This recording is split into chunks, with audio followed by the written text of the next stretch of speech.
Choice is an illusion created between those with power and those who don't. Направи си сам човек за Бога, толкова е лесно. Роди го, ако не ти харесва в дом и свърли го. Не съвпада с пола си, тогава просто добави малко мъжки или женски хормони. Избери с какво го храниш за физически характеристики. Макар че тези модификации влияят на психическите.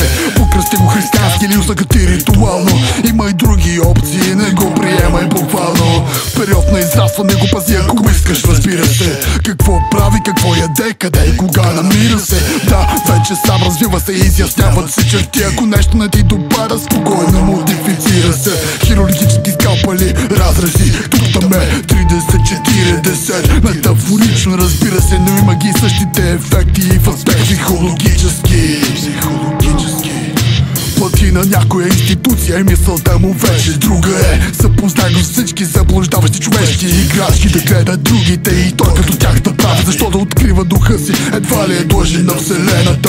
Все пак сам си го създал, няма нужда от езотерика. Дай си му материал, до тук всичко добре. Паси го само да не прозре някои други истини, въпреки че опасността не е голяма. Стига да прави като теб, да следва всяка реклама. Не трябва също да изпуска нито едно сезонно намаление. Да си има фаворитен магазин, солиден нощен живот. Не се натоварвайте излишно. Има и болести, паси го от тях. Няма смисъл от естествена хидратация на мозъка с вода. Дай му синтетични аналгетици при обикновено главоболие.